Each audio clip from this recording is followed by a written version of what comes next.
देश भर में उस एक शब्द की बात करेंगे जो आज ट्रेंड कर रहा है, सच्चा हिंदुस्तानी। अब आपसे एक सवाल है कि क्या जब देश हित के मुद्दे की बात आए तो राजनीति को भी अपनी मर्यादा में बंद कर बयान देने चाहिए? क्या जब चीन जैसे देश का जिक्र आए तो भारत के खिलाफ अक्सर साजिश रचता आया है? तो सियासत को छोड़ देश हर किसी के लिए सर्वोपरि होना चाहिए। जब बात सेना के शौर्य की आए तो क्या उनका सम्मान करना हम सभी का फर्ज नहीं है? यह सवाल इसीलिए पूछ रही हूं क्योंकि फिलहाल इसी सच्चे हिंदुस्तानी शब्द पर देश भर में एक बहस मुबाहिस का दौर चल पड़ा है और इसके पीछे की वजह है सुप्रीम कोर्ट की वो टिप्पणी जो कि देश की सबसे बड़ी अदालत की तरफ से कांग्रेस के सांसद राहुल गांधी पर की गई है। दरअसल सुप्रीम कोर्ट की टिप्पणी राहुल गांधी के उस स्टेटमेंट पर आई जिसमें उन्होंने कई बार चीन के भारतीय जमीन को कब्जाने की बात कही थी। पहले आपको पूरा मामला बताती हूं और फिर उसके बाद वो ब्रो लव भी आपको दिखाएंगे जिसके जरिए प्रियंका गांधी राहुल गांधी के लिए इस मुश्किल वक्त में एक कवच बनकर खड़ी हुई। 16 दिसंबर 2022 राहुल गांधी ने अपनी भारत जोड़ो यात्रा के दौरान सेना पर टिप्पणी की थी और इस पर सुप्रीम कोर्ट में सुनवाई हुई थी। सुनवाई के दौरान देश की सर्वोच्च अदालत ने राहुल गांधी से काफी तल्ख लहजे में सवाल किए थे और उनसे यह पूछा कि उन्हें यह कैसे पता चला कि चीन ने भारत की जमीन पर कब्जा कर लिया है। उन्होंने बिना किसी सबूत के ऐसा बयान क्यों दिया?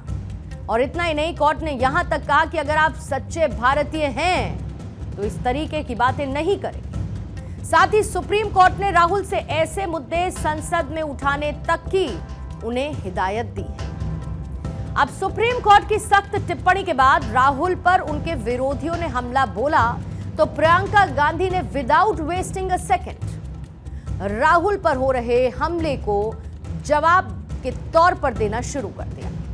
प्रियंका ने न सिर्फ राहुल को डिफेंड किया बल्कि इस दौरान उन्होंने सुप्रीम कोर्ट की इस टिप्पणी पर अपनी प्रतिक्रिया भी दी, ये कहते हुए कि वो सुप्रीम कोर्ट का पूरा सम्मान करती हैं, लेकिन कोर्ट ये तय नहीं करेगा कि सच्चा भारतीय कौन है। ऐसा देखा गया है कि जब जब राहुल गांधी मुश्किलों में घिरे हैं उनके हर कदम पर उनकी बहन प्रियंका गांधी ने उनका साथ दिया।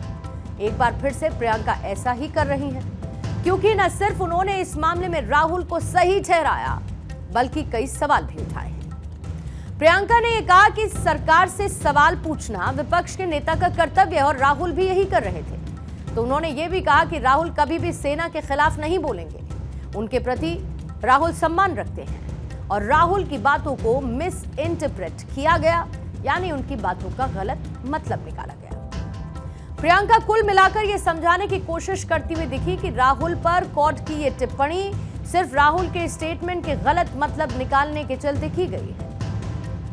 कौन सच्चा भारतीय है, कौन सच्चा भारतीय नहीं है, ये तो मुझे लगता है कि मतलब न्यायपालिका के प्रति पूरे आदर के साथ कह रही हूँ कि ये तो उनके दायरे में नहीं होता डिसीजन। ये कोई जस्टिस तो नहीं तय करेंगे।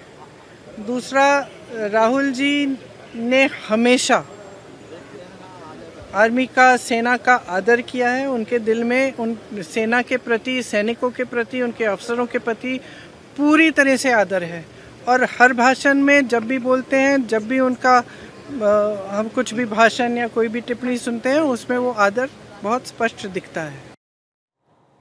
राहुल गांधी पर कोर्ट की इस टिप्पणी ने मोदी सरकार को एक अपर हैंड दे दिया है, एक एज दी है। सरकार की तरफ से पहले ही राहुल गांधी पर हमला किया जा रहा था, लेकिन इसी बीच सबसे बड़ा प्रहार खुद प्रधानमंत्री मोदी की तरफ से राहुल पर किया गया और वो भी बगैर उनका नाम लिए।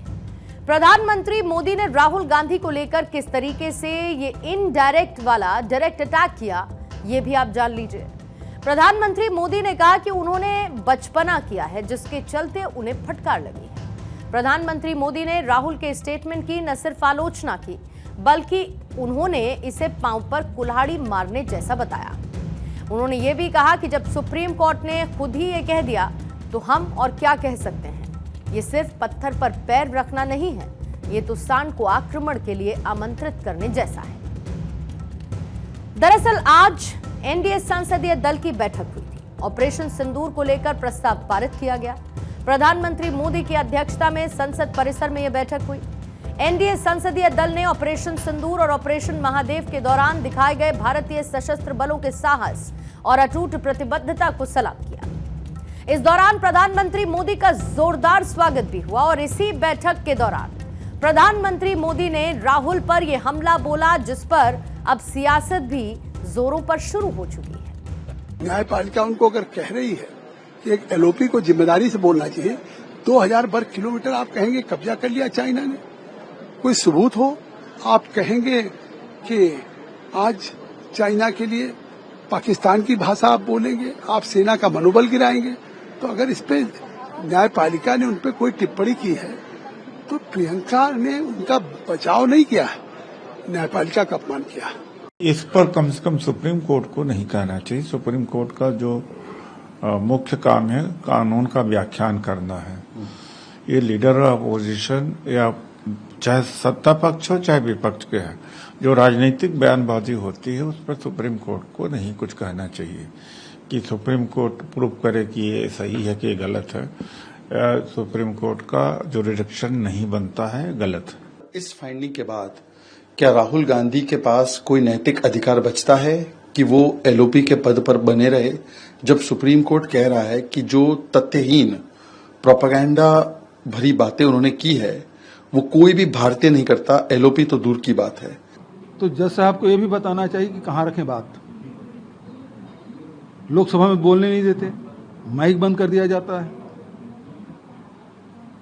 तो यदि वहां उस क्षेत्र में जाके यदि बात करें, वहां के लोगों से जो जानकारी मिले, यदि देश के सामने कोई बात रखे कि हमारी जमीन पर कब्जा कर लिया चीन ने, तो इसमें गलत क्या है?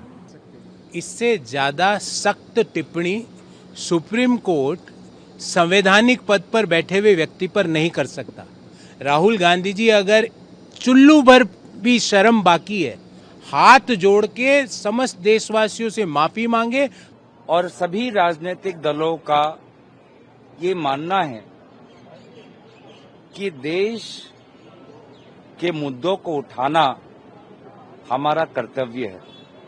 सुप्रीम कोर्ट के जज का जो बयान आदरणीय राहुल गांधी जी पर था वो बहुत ही आश्चर्यजनक था, बहुत ही आश्चर्यजनक।